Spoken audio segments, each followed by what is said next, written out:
Հաստ գրել է, որ կաթողիկոսը զավակ ունի եւ եթե հերկի ինքը անհերկելի փաստեր կներկայացնի, այսպես միջև ուր եք գնալու։ Մեր նախորդ հանդիպման ես այս առիթով ուրեմն ձեզ ընդամենը օրեր առաջ հարցազրույց տվել եմ եւ այդ մասով իմ տեսակետները նույնն են եւ անփոփոխ։ Պարոն Խուդատյան, բայց Փաշինյանն ըստ էության կոչ է արել, նա նշում է, որ հավատավոր ժողովուրդը պետք է հավաքվի եւ Բեհարանից դուրս հանի Վեհապարին, այսինքն ցույցեր են իրականացվելու, բռնուժով հանելու եք նրան դուրս։ Եվ այդ քաղաքացիների մեջ դուք լինելու եք։ Որ քաղաքացիներ։ Որ գնաք Վեհարանից կաթողիկոսին դուրս հանեք։ Ես կարծում եմ մեր նախարարությունը այդ իրավիճակում գործառույթներ չունի իրականացնելու։ Ես ասեմ որպես քաղաքացի եւ որպես քրիստոնյա մտահոգված եմ եկեղեցու հիմնական կարգերից մեկի խախտման կամ թվացial խախտման մասով կամ վարչապետի հայտարարությունից հետո արդեն խախտման մասով ես դրա հետ կապված կարծում եմ որ դա եկեղեցու ուրեմն կարևոր ավանդույթներից մեկն է որի միջելոց իշխանությունը չի բերել օրակարգ այդ դարերով փոխանցված ավանդույթը եւ կարծում եթե այնտեղ կա խախտում դա պետք է ունենա հետևանք մնացածի մասով ես ասացի որ մեր պլաններում իմ պլաններում այդպիսի բան չկա մեր նախարարությունը արել իշխանությունը այսօր ասում եմ փաստեր եմ ներկայացնելու ինչի մասին եք խոսում ասում եմ փաստեր եմ ներկայացնելու որ կաթողիկոսի ինֆորմացված չեմ հայտարարության մասին ձեզանից լսեցի բայց հնարավոր է ցույցեր կազմակերպվեն այս մասին քննարկումներ արդյոք եղել է եւ առաջիկա մենք կարող ենք տեսնել որ ակցիաները իրականացվում որովհետեւ Փաշինյանն ըստ էության կոչ արել ժողովրդին ոչ նախարարությունում ոչ կուսակցությունում գոնե իմ մասնակցությամբ իմ ներկայությամբ այդպիսի քննարկում չեն եղել Բայց տեսեք, ընդդիմությունը եւ հասարակության շատ հատված ասում է, որ ըստ էության սա այս ամենը ուղիղ կապ ունի Վեհապարի Շվեյցարիայում տեղի ունեցած ելույթի հետ, նաեւ Ադրբեջանի պահանջների հետ եւ ըստ էության ԿՊ-ն 7 տարուց ավել է արդեն իշխանությանը եւ ինչու հիմա առաջացավ այս հարցը եւ սա կապում են ուղիղ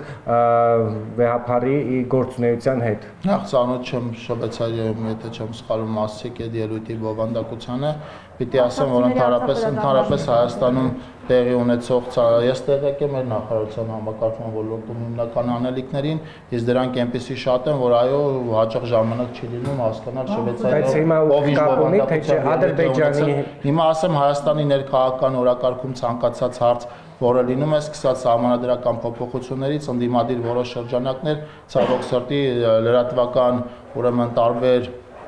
գործընկերների հետ համատեղ ուղղում են դեպի Ադրբեջան, այդպիսով արգելակելով նաև երկրում են process-ների իրականացումը, որոնք բնականon են, որոնք պիտի բխեն Հայաստանի Հանրապետության կարևոր շահերից, մեր պետության պետականության ավելի ամրապնդելու տեսանկյունից, այդպիսի դառը փորձ ունենք սահմանադրական բարեփոխումների մասով եւ հիմա կարծում եմ նույն շրջանակները այս հարցը ուղղորդում են այնտեղ, որտեղ որի հետ այս հարցը ընդհանրապես կապ չունի։ Պարոն նախարար, գործնականները գուցե վերջին հարցը այստեղ այդ նույն process-ը սկսվում է, այսինքն այս ամենազուգադիպությունը ամեն անգամ այնտեղ այդ ինչ-որ մի պահանջ չունի։ Ես ասացի արդեն իմ տպավորությունը, պիտի արձանագրեմ, որ տարբեր տեղերից տարբեր շրջանակներ շահագրգռված են Հայաստանի ինքնիշխանությանը հասնող վնասների մասով եւ չեմ բացառում, որ այդտեղ իմ ասած եւ ձեր ասած շրջանակների շահերը համընկնում են։ Գործնականորեն ինչպես է իշխանությունը բարձելու օրինակ եթե ի վերջո հաջողվի, հա, կաթողիկոսին հեռացնել նոր կաթողիկոսի ընտրությունը, որին իհարկե իշխանությունը չի մասնակցելու այլ եպիսկոպոսների, բայց ինչպես եք ընտրելու, ինչպես եք բարձելու նոր տեխնացուն համապատասխանում է այդ բոլոր չափորոշիչներին, թե ոչ։ Հարգելի գործընկերներ, ես նորից պիտի ասեմ ցավոք սրտի կամ բարեբախտաբար, այս դեպքում բարեբախտաբար տարածքային կառավարման եւ ենթակառուցվածքների նախարարության բազմաթիվ ոլորտներից ոչ մեկի մեջ ձեր ասած հարցը չի մտնում եւ ես այդտեղ պիտի ասեմ որ ԿՊ ներկայացուցիչի ոչ թե շատ լավ թիմի անդամի մասով ասեցի նաեւ որ կուսակցությունում իմ ներկայությամբ առնվազն այդպիսի քննարկումներ չեն եղել ինչպես եք բարձելու որ օրինակ X եպիսկոպոս արքեպիսկոպոս եթե այդպիսի քննարկումներ չեն եղել ինչպես իմանամ ինչպես են բարձրացել գործնականորեն բացատրեք Տպավորությունն է, որ Նիկոլ Փաշինյանն ու որոշ ԿՊ-ականներ ուղիղ 10 օր առաջ են քրիստոնեություն ընդունել եւ դարձել հայ առաքելական եկեղեցու հետևորդ ինչու է նման տպավորություն արժանի, որովհետեւ ստատուսներ են գրում։ Այ մենք մտահոգված ենք մեր եկեղեցու SSSS հարցերով, Ինչու հենց 10 օր առաջ էլի որոշեցին, արդյոք 10 օր առաջ էլի վերջը ընդունել Սխալտապավորություն է ձեր մոտ, այդ հարցի մանիպուլյատիվ մասի մեկնաբանությանը չեմ էլ ուզի նույնիսկ անդրադառնամ, որովհետև դուք նախորդ տարի դե հիմա հարց եք տալի, որի պատասխանը դուք գիտեք, հիմա նախորդ 1 ամիս առաջ, 3 ամիս առաջ, 8 ամիս առաջ հարցնում եք, իսկ ինչու է վարչապետ օրինակ տաղավար տոները շնորհավորում սաղմոսներ կարդալով։ Օրինակ հիմա դուք չեք տվել բազմաթիվ դրական ուրիշի տված հարցի պես։ Որովհետև դուք հիմա այստեղ շատ մեծ հավանականությամբ կիսվել է Նիկոլ Փաշինյանի ինֆորմացիայով, ով է կաթողիկոսի Եթե կոնկրետ հարց եք տալիս, կոնկրետ պատասխանում եմ ոչ։ Ով է կաթողիկոսի զավակը Նիկոլ Փաշինյանի կիսվել է ձեր հետ։ Ես ինֆորմացիա չունեմ։ Պարոն Խուդատյան, դուք կառավարության նիստում եք, երբ վարչապետ Փաշինյանը ձեր առջև նստած խոսում է ճուլանացված եկեղեցիների մասին, եթե չեմ սխալվում, ձեր զեկուցած հարցի շարունակությունն էր, հա, այդ աղմկահարույց հայտարարությունը, դուք ձեզ ինչպես զգացիք, իսկապես գտնում եք, որ մեր եկեղեցիները ճուլանացված են, թե չէ։ Առնվազն այդ հայտարարությունից հետո համացանցում հայտնվեցին բազմաթիվ փաստեր, բազմաթիվ նկարներ, որոնք եւս մեկ անգամ հաստատում են, որ վարչապետի այո, այդպիսի բազմաթիվ նկարների եմ ես հարգելի գործընկերներ, եթե հարցը տալիս եք, թույլ տվեք մինչև վերջ պատասխանեմ։ Նորից պիտի ասեմ, համացանցում հայտնվեցին բազմաթիվ այդպիսի նկարներ, որոնք եւս մեկ անգամ եկան ապացուցելու, որ մենք այնտեղ խնդիր ունենք եւ մեր բազմաթիվ գործընկերներ այդ խնդիրը փոխանակ նկատեն եւ գնանք այդ խնդիրների լուծմանը, ընդհակառակը հայտարարությունից անմիջապես հետո անցան հերքելուն Ինչպես իհարկե սովորաբար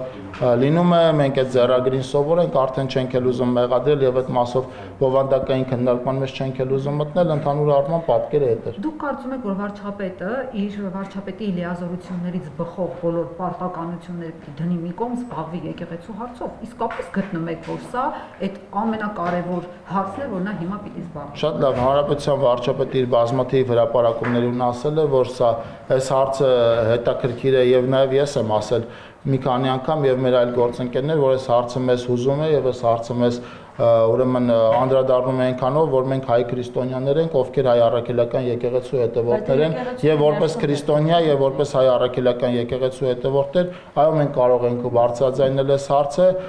եւ նաեւ բարձրաձայնում ենք այդ հարցը։ Ռեջիստրատելով դուք ֆուտբոլն է ձեզ համար հետաքրքիր, որ ոնց որ Ռեալ Մադրիդի բանն եք, երկրպագուներից եք, դա էլ է ձեզ համար հետաքրքիր զոնա, ուրեմն դուք պիտի մտնեք այդ թիմի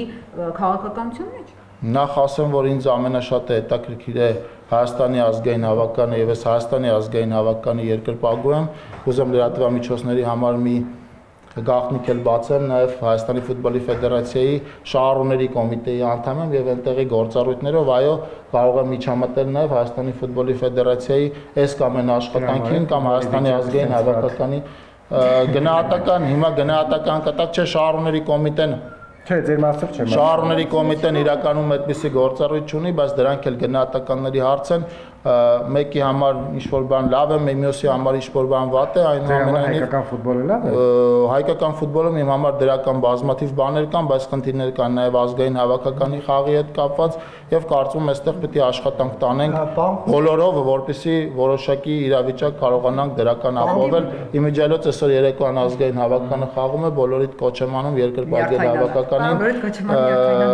դրական արդյունքի ակնթալիքով։ Արդյոք իշխանությանը անհանգստացնում է այն, որ հարցումների տվյալներով եկեղեցու վարկանիշն ավելի բարձր է 71% եւ ՔՊԻ-ը ճիշտ հակառակ թվերի դասավորությունն է 17% եւ դրա համար այս արշավը սկսվել է եկեղեցու նկատմամբ։ Եկեղեցու նկատմամբ արշավ չի իրականացնում իշխանությունը եւ ես մեկ անգամ ասում եմ մեզ ցանկացած նորից ասեմ որ խնդրում եմ երբ որ ինձ հարց են տալիս ես պիտի հարցին պատասխանեմ այլապես կսկսեմ հարցերին չպատասխանել եկեղեցու հետ կապված չգիտեմ ինչպիսի հարցումներ կան մենք եկեղեցուն քանի եկեղեցին ուրեմն չի ասել որ ինքը կուսակցությունով է հանդես գալու առաջիկա քաղաքական 2026 թվականի քաղաքական ընտրություններում իրենք մեզ քաղաքական մրցակիցներ չեն չնայած եկեղեցու որոշ բարձրաստիճան հոգևորականներ վերջին ընթացքում զբաղվել են քաղաքականությամբ, ցավոք սրտի դա էլի բազմաթիվ լրատվամիջոցների կողմից ողջունվել է եւ նորմալ է համարվել։ Պիտի ասեմ, քանի եկեղեցին այդպիսի հրապարակային հայտարարություն չունի, մենք այդ հարցով մտահոգվելու կարիք չունենք, մանավանդ կարծում եմ, որ այդ սոցհարցումները իրականացնողներն էլ իրենց իրականացած սոցհարցումների վրա չգիտեմ ինչքանով են վստահ եւ չգիտեմ ինչպիսի աղբյուրներից է եկել այդ ինֆորմացիան։ Մենք որպես ամփոփում պիտի ասեմ, որ չենք մտահոգվում, վստահ ենք 2026 թվականի ընտրություններին մեր հաղթանակի մասով, որովհետեւ ամենօրյա շփումների մեջ են քաղաքացիների հետ, ի տարբերություն շատ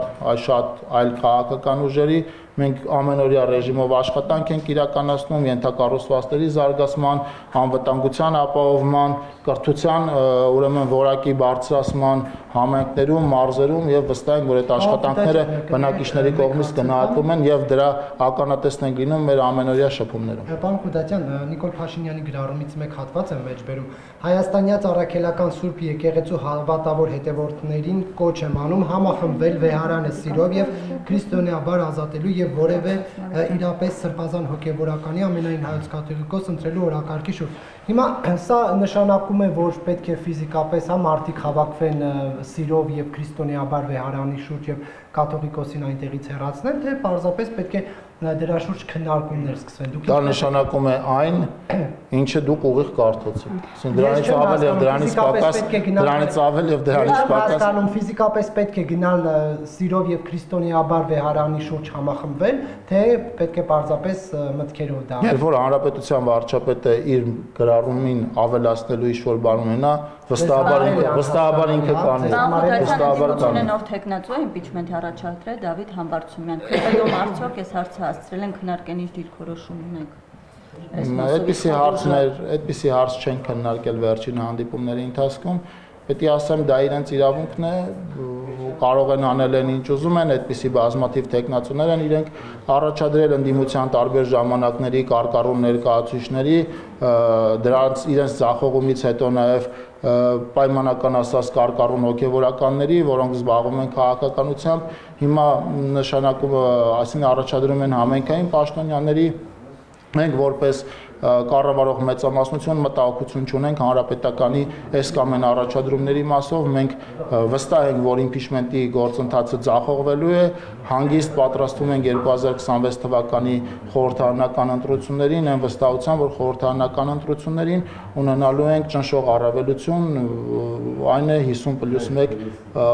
ձայներով հաղթանակի։ Գյումրի եւ Փարաքարի ընտրությունները մեծ հաշվով թիմ ընտրություններ են եւ դրանք քաղաքական առումով մտահոգություն չունեցող ընտրություններ են մեզ համար, ինչ նկատի ունեմ, որ մարդիկ ավելի շատ անձով պայմանավորված ընտրություններ են կատարել, պիտի ասեմ, որ դրանով պայմանավորված նաեւ Գյումրիում մեր տեխնացուն առաջին տեղ է զբաղեցել, այո, ձայների թիվը բավարար չի եղել եւ ընդդիմությունը կարողացել է կոալիցիա կազմելով Գյումրիում իշխանություն ունենալ, բայց դրանք տեղային ընտրություններ են եւ հենց այդ տեղային լինելու տրամաբանությունը ապացուցվում է մի պարզ բանով, որ նույն քաղաքական ուժը նույն օրը անցկացվող ընտրություններում իրարից ընդամենը 80 կիլոմետր հեռավորության վրա խոսքը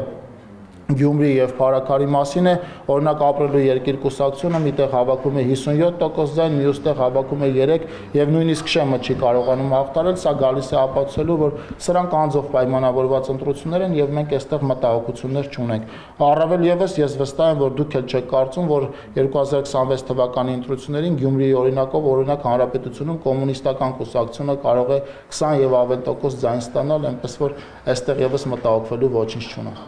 Պարոն Խուդատյան, ես խնդրում եմ, որ ձեր ձեռքը դնեք ձեր խղճին ու անկեղծորեն ասեք։ Վարչապետ Փաշինյանը իր տիկնոջ հետ 2018-ից հետո մի քանի անգամ հանդիպումներ ունեցել Մայրաթոռում կաթողիկոսի հետ, կհիշեք են հայտնի լուսանկարն էլ Աննա Հակոբյանի մի Թևանի այսպես Կարմիր զգեստը, որը քննարկվեց բուռն վարչապետի խոնարհաբար հանդիպումները կաթողիկոսի հետ։ Հիմա ինչ պատահեց հանկարծ, որ միանգամից որոշեցին պարզել կաթողիկոսի իր տեղում է, տեղում չէ, կուսակրոն է, կուսակրոն չէ, զավակ ունի, թե չունի։ Ձեզ այդ հարցը իսկապես անկեղծ եմ ուզում պատասխանել, էլի ոչ քաղաքական կոնյունկտուրայից ելնելով։ Ընդհանրաբար զավակ ունենալու ինֆորմացիան կամ դրա կասկածները եղել են դրանից հետո, ես դրան նախորդած իրավիճակի մասով պիտի ասեմ, որ ես մեկնաբանելու բան չունեմ, եղել են նորմալ հարաբերություններ այն ժամանակ, քանի դեռ եկեղեցին չի զբաղվել քաղաքականությամբ։ Դրանից հետո եկեղեցու որոշ հոգևորականներ զբաղվել են քաղաքականությամբ եւ մենք այդ որոշ հոգևորականների մասով որպես քաղաքական մրցակիցներ մեզ տվել են գնահատական։ Եկեղեցու մասով եկեղեցու դեմ իշխանությունը արշավ չունի, այդպիսի արշավ չի պլանավորվում։ Ես գլուխ եմ խոնարհում եկեղեցու այն հոգևորականների առաջ, որոնց թիվը եկեղեցում շատ ավելի մեծ է, լինեն այդ հոգևորականների պաշտոն է կուսակրոն թե ոչ, կամ բազմաթիվ հոգևորականներ, որոնք իրենց հոտին կարողանում են առաջնորդել եւ օրինակ են քրիստոնյաների համար։ Եվս մեկ անգամ, եթե կաթողիկոսը չպահանջեր Փաշինյանի հրաժարականը, ընդուներ ձեր քաղաքականությունը, սրա մասին ընդհանրապես ոչ կհիշեիք Դուք իմ ասածը հիմա հայեցողական եք մեկնաբանում, ես ասում եմ, որ շատ մեծ է հավանականությունը, որ զավակ ունենալու մասով ենթադրյալ ինֆորմացիան հենց այն ժամանակ է, այո, հենց այն ժամանակ է հանրայնացվել, որի մասին իմացվել է, եւ իմ մոտ տպավորությունն է, որ դուք բոլորդ որպես քրիստոնյաներ շատ հաշտ եք եկեղեցու հիմնական կարգերից մեկի կուսակրոնության խախտման մասով, եւ ձեր մոտ դա բնական է եւ տրամաբանված է եւ բարոյական է եւ հիմա դուք այդ փաստը կարծես թե հաստատ եւ ուրեմն բնական եք համարում եւ դրան զուգահեռ ուզում եք այլ ինֆորմացիա, այլ մեկնաբանություն ստանալիս դից ես կարծում եմ, որ եթե այդպիսին է իրավիճակը, դա շատ վատ է, անկախ դրանից քաղաքական իշխանությունը հայտարարում է դրա մասին թե չէ, դա շատ վատ է եւ կարծում եմ, այո, այդ դեպքում պիտի համապատասխան ուրեմն վերաբերմունք լինի նաեւ քրիստոնյա ժողովրդի կողմից։ Տանիստեր առաջ ոչ միռոնոժնիկի արարողության էր Փաշինյանը մասնակցում եւ թիմը իշխող եւս ողջ վերնախավով այդ ժամանակ այդ հարցը չկար, որ օգտադրուժը հնարավոր է զավակ ունի հիմա առաջացավ։ Այո, ենթադրում եմ չկար այդ ժամանակ։ Նոր է Փաշինյանը։ Չեմ բացառում, որ նոր եմ կարծում։ Պարոն Խուդասյան, դուք օրինակ ոչ հանդիպ։ Թե դուք հաշտեք այդ մտքի հետ։ Իսկ դուք հաշտեք վարչապետի ընտրած բառապաշարի։ Իսկ դուք հաշտեք այդ մտքի հետ։ Վարչապետը իր բառապաշարի մասով մեկնաբանություն տվել է, ես ավելացնելու բան չունեմ։ Չէ, այդ մտքի հետ օրինակ դուք հաշտեք, որ կարող են բազմաթիվ բարձրաստիճան եպիսկոպոսներ, արքեպիսկոպոսներ, ովքեր իրենց կարգավիճակի բերումով պիտի կուսակրոն լինեին, կուսակրոն չեն եւ երեխա կամ օրինակ դուք այդ իրավիճակի հետ հաշտեք։ Ես ուրախ եմ, որ մեր բոլորի օրակարգում կան հարցեր, որոնց մասին եւ ես եւ դուք նույն կարծիքի ենք։ Պարոն Խուդասյան, հիմա երբ որ քաղաքացին հաշտ չէ, որ եկեղեցուն կա հոգեվորական, որը խախտել է, հա, կուսակրոնության ուղղությունը, քաղաքացին հաշտ չէ այդ որ 21 թվականին գնացել է ընտրության, քվեարկել է ՔՊ-ի օգտին լրիվ այլ ծրագրի համար, բայց հիմա լրիվ այլ բան է տեսնում։ Այդ քաղաքացին ինչ անի։ Քաղաքացին քաղաքական process-ների մեջ այն քաղաքացիները, որոնք դժգոհ են, Հայաստանի Հանրապետության սահմանադրությամբ եւ օրենքներով սահմանված միջոցներ ձեռնարկելու հնարավորություն ունեն։ Դրանից հետո ենթադրում եմ այդ քաղաքացիների մի մասը, որոնք դժգոհ են կամ դժգոհություններ ունեն, որոշակի փողոցային process-ներում են ներգրավել, ինչին մենք նորմալ ենք վերաբերվում, եւ այն քաղաքացիները, որոնք դժգոհ են կամ դժգոհություններ ունեն, իրենց ձայնը բարձրաձայնելու հնարավորություն կունենան նաեւ 2026 թվականին։ Քաղաքական process-ների մասով քաղաքացիները իրենց ձայնը բարձրացնելու հնարավորություն են ունեցել առնվազն 2018 թվականին եւ դրանից հետո եւ կարծում եմ քաղաքացիները նույն հնարավորությունը պետք է ունենան, եթե հաշտ չեն ուրեմն վեհարանում տեղ ունեցող process-ների հետ, ներառյալ կուսակրոնության ենթադրյալ խախտման մասով եւ խնդրում եմ քաղաքացուն չզրկել այդ հնարավորությունից եւ եթե կան այդպիսի քաղաքացիներ, որոնք դժգոհ են այդ քաղաքացիների ինչպես քաղաքական իշխանությունից, այնպես էլ հոգեվոր իշխանությունից դժգոհություն արտահայտելու իրավունք եւ հնարավորություն։ Դուք հաշտեք, պարոն Խուդասյան, դուք հաշտեք Արցախի հայաթափման, հաշտեք Արցախը Ադրբեջանի կազմում ճանաչելու հետ։ Հաշտեք այս երկու հարցերի հետ կապված։ Եվ եթե հաշտ չեք, արդյոք այդ իշխանությունը, որի օրոք մենք Արցախ ենք կորցրել, չպիտի նույն ձև ոնց որ վեհարանից են պահանջում հանել, չպիտի նույն ձև կառավարությունից հանդի։ Իշխանությանը հանելու միակ լեգիտիմ ուրեմն եղանակը 2026 թվականի ընտրություններն են։ Դրանից նախորդող միակ լեգիտիմ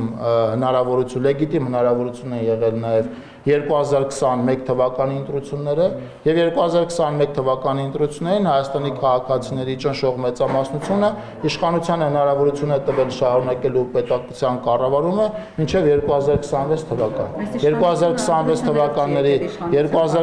թվականներին եկել է իշխանության համաժողովրդական մեծ ընդվզման թավշյա ոչ բռնի հեղափոխության արդյունքում եւ դրանից հետո արդեն հաջորդ ընտրություններին, որոնք եղել են 2018 թվականի դեկտեմբերին, մեծ ձայներ ստանալու արդյունքում, եթե դուք այդ լեգիտիմությունը հնչեցրիք, որ ուրեմն իշխանությունները լեգիտիմ չեն, ես պիտի պնդեմ, որ Հայաստանի իշխանությունները Հայաստանի երրորդ հանրապետության պատմության ամենալեգիտիմ իշխանություններն են, որովհետև այդ ընտրությունների արդյունքները նախ վարչապետի ուղիղ ընտրության ազգային ժողովում մասնակցել են նաև այդ ժամանակ իշխող, դրանից հետո արդեն ուրեմն ընդդիմադիր դարձող բազմաթիվ քաղաքական գործիչներ են քվեարկել վարչապետի օգտին եւ այդ հարցը առաջին հերթին հենց իրենց պիտի տրվի եւ երկրորդը դրանից հետո 2018 թվականի դեկտեմբերի ընտրությունների արդյունքները քաղաքական ընտրություններին մասնակից քաղաքական ուժերի եւ նաեւ չմասնակից քաղաքական ուժերից ոչ մեկի կողմից չի վիճարկվել, հետեւաբար այո, այդ պնդումը իմ տեղին է, կառավարող մեծամասնությունը Հայաստանի Հանրապետությունում լեգիտիմության բարձրագույն մակարդակ ունեցող մեծամասնություն։ Լևոն Տեր-Պետրոսյանը, ինչպես Նիկոլ Փաշինյանն է պնդում, որ Նիկոլ Փաշինյանը եթե մի ծրագրով ընտրվում են ու չեն անում իրենց ծրագիր, այսինքն լրիվ ուրիշ հակառակ ուղղությամբ է գնում, Արցախի հարցը դնում է մի կողմ ինքնորոշման իրավունքի։ Ձեր ասածը գնահատականներ են, իսկ ճշող մեծամասնության գնահատականը ճշող մեծամասնության գնահատական։ Դուք 2020 թվականին էլ 2020-ին էլ այլ բան եք փաստներ կասնում, 2021-ի ընտրությունները այլ իրավիճակ ցույց տվեցին, հիմա այսօր այլ բան եք ներկայացնում, ես վստահ եմ, որ 2026 թվականի հունիսյան ընտրությունները այլ իրավիճակ են ցույց տալու։ Ձեր կարծիքով ունենալն է ավելի շատ մեծ մեղք, թե վարած քաղաքականության արդյունքում բազմաթիվ զավակների մահվան պատճառ։ Ես հենց այդ նույն հարցը, հենց այդ նույն բառապաշարով եւ հենց այդ ձեր կողմից հնչել է ընդամենը մի քանի օր առաջ, այստեղից ոչ մեծ հեռավորության վրա էլի ազգային ժողովում, ես այդ նույն հարցին տվել եմ պատասխան եւ այդ պատասխանին ավելացնելու ոչինչ չկա։ Ինչ եք ասել ներողություն։ Ձայնագրությունները կան, կարող եք նայել, վստահաբար կփոխանցեն ձեզ գործընկերները։ Դուք համաձայն եք, այսինքն Փաշինյանի այն պնդման հետ, որ Լևոն Տեր-Պետրոսյանը Հայաստանի Հանրապետությունում ընտրությունների կեղծման պրակտիկայի հիմնադիրն է։ Եթե նկատի ունենք նախագահական երկրորդ ընտրությունները իր երկրորդ ժամկետի հետ կապված Հայաստանի ճնշող մեծամասնությունն է այդ կարծիքով համակարծիք եւ այդ մասը բազմաթիվ անգամներ քննարկվել է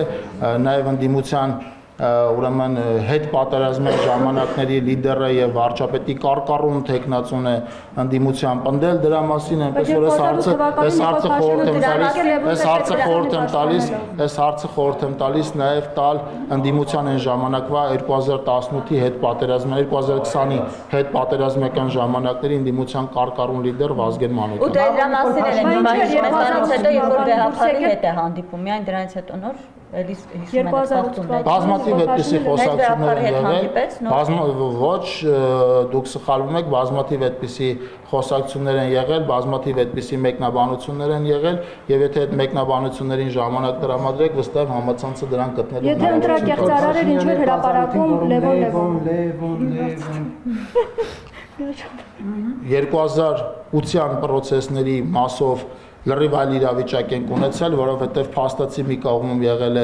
ժողովուրդը իր նախագահական ընտրությունների տեխնացիով, մյուս կողմում եղել է ժողովրդից իշխանություն խլած քաղաքական մեծամասնությունը, որը դրանից հետո մարտի 1-ից, այսինքն հետո 10 տարի իշխելու երկիրը կառավարելու հնարավորություն է ունեցել, եւ այն պրոցեսներում, որտեղ մի կողմում ժողովուրդն է, իսկ մյուս կողմում ժողովրդից ուրեմն ընտրակեղծիքների միջոցով իշխանություն խլել ցանկացողները, այդ դեպքում այլ տեղ քան ժողովրդի կողքն է կանգնելու հնարավորություն չկա։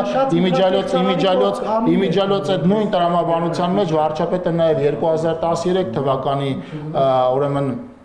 նախագահական ընտրություններից հետո, երբ որ ինքը մասնակցում է Ռաֆի Հովհաննիսյանի կազմակերպած ուրեմն հանրահավաքներին ինքը հենց դրա մասին նաև այնտեղ է ասել 2013 թվականին, որ ես ի սկզբանե չեմ աջակցել Ռաֆի Հովհաննիսյանին, բայց երբ որ ստեղծվում է մի իրավիճակ, երբ որ մի կողմում հիմա նույն իրավիճակը, հիմա նույն շատ հստակ պատասխանում եմ, երբ որ ստեղծվում է քաղաքականության մեջ մի իրավիճակ, որտեղ մի կողմում ժողովուրդն է եւ մյուս կողմում ժողովրդից իշխանություն փորձել գողացող ուրեմն խումբն է, այդ դեպքում կանգնել այլտեղ քան ժողովրդի կողքն է, այլ հնարավորություն քաղաքական գործի չի։ Ես մեկ անգամ իմ հարցը տամ ավելի փորձել ներողություն Նիկոլ Փաշինյանը 2008 թվականին Ազատության հրապարակում հնչեցնում է առաջին նախագահի։ Դուք ձևակերպում եք նույն հարցը, ես ձևակերպում նույն պատասխանը։ Չէ, ես ուզում եմ որովհետև մի կողմում, որտեղ ընտրությունները կեղծվել են, մի կողմում կեղծված ընտրություններով ժողովուրդն է, մի կողմում կեղծված ընտրություններով ժողովուրդն է իր քաղաքական լիդերի գլխավորությամբ, մյուսում է ժողովրդից իշխանություն գողանալ փորձող քաղաքական ուժն է եւ քաղաքական ընդդիմադիր քաղաքական գործիչը այլտեղ քան ժողովրդի կողքն է կանգնելու հնարավորություն չունի։ Մի դեպքում ժողովրդի տեխնացուն 2008-ին ժողովրդի տեխնացուն եղել է Լևոն Տեր-Պետրոսյանը, 2013-ին ժողովրդի տեխնացուն եղել է Ռաֆի Հովհաննիսյանը եւ հանրապետության վարչապետը այն ժամանակ որպես ընդդիմադիր քաղաքական գործիչ կանգնել է այն կողմում, որտեղ ժողովուրդն է։ Դրանից հետո քաղաքական գործընթացները գնացել են այլ ուղղությամբ, որի մասով վարչապետը 2013-14 թվականներին հոդված է ունեցել գրած, այդ հոդվածին հիմա չեմ ուզենա հղում անեմ, որովհետև վերնագրի մասով գուցե ուրեմն չկարողանամ վերնագիրը հիշել, բայց պիտի ասեմ, որ այդ հոդվածը այն խորը հակասությունների մասին էր, որ այդ ժամանակ ինքը ուներ ՀԱԿ-ի հետ որպես այն ուրեմն խմբակցություն, որի падգամավոր էր հանդիսանում ինքը, եւ դրանից հետո արդեն process-ները գնացել են այն ուղղությամբ, որի արդյունքում հիմնադրվել է նախ քաղաքացիական պայմանագիր հանրային քաղաքական միավորումը եւ հետո հանրային քաղաքական միավորումը դարձել է կուսակցություն, հետո այդ կուսակցությունը ընտրություններին ստացել է Հայաստանի Հանրապետության քաղաքացիների մեծամասնության ձայները, հետո հաջորդ ընտրություններին հաստատել է էլի այդ մեծամասնության ձայները եւ գնում է այն ճանապարհով, որ 2026 թվականին էլի կստանա Հայաստանի Հանրապետության քաղաքացիների մեծամասնության ձայները։ Վարչապետ Փաշինյանը միացնում է լսեք իր հարցազրույցը 1999 թվականի հոկտեմբերի 27-ից հետո ըստ դուք գուցե հետ գնալու ցանկություն ունեք, ես պատասխանում եմ ձեր հարցին։ Ես գիտեք ինչ, ես խնդրում եմ իմ ազնվությունը կասկածել։ Մի դրեք, որովհետև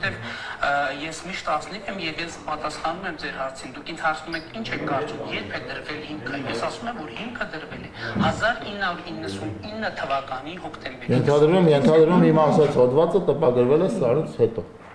Չէ, սա ավելի վաղ ժամանակների հարցազրույց է, որի մասը իհարկե կոնտեքստին չեմ հասցնի, կոնտեքստին չեմ 2013 թվականի տարեվերջին կամ 2014 թվականի տարեսկզբին վարչապետը ուրեմն հեղինակել է հոդված, որտեղ նշում է իր հակասությունների մասին Հայ ազգային կոնգրեսի հետ եւ դրանից հետո process-ները գնացել են այն ուղղությամբ, որի ականատեսն եք դուք վերջին տարիների ընթացքում։ Դրան նախորդած դու այդ հարցը կարող եք վարչապետին տալ, որովհետեւ դուք կարճ 20 վայրկյանանոց տեսանյութ եք ասում, որի բովանդակային մասով ես հիմա ծանոթանալու հնարավորություն չունեմ։ Ես ձեզ ասում եմ այն հոդվածը, որով 2014 թվականին իմիջիալոց շատ պարզ եւ կոնկրետ մատնանշվել է այն քաղաքական հակասությունները, որոնք եղել են ժամանակին Հայ ազգային կոնգրեսի հետ, որից հետո արդեն ասացի process-ները գնացել են իմ ասած ուղղությամբ։ Նույն Լևոն Տեր-Պետրոսյանի կուսակցությունը դարձել է падգամավոր առաջին անգամ այդպես են մտել խորհրդարան։ Վարչապետը Հայ ազգային կոնգրեսում, շատ լավ, վարչապետը Հայ ազգային կոնգրեսում այնպես չի, որ ինքը այդ ձայների ստացման process-ում մասնակցություն չի ունեցել, էական մասնակցություն է ունեցել եւ դրան հաջորդող process-ները ներառյալ Թավշյա ոչ բռնի հեղափոխությունը ցույց տվեցին եկան ապացուցելու, որ վարչապետը քաղաքացիների աջակցությունով այլող քաղաքական գործիչ է եւ հետագա process-ները սրա ուրեմն մասին են խոսում մինչ օրս, իմիջիալոց մինչ օրս։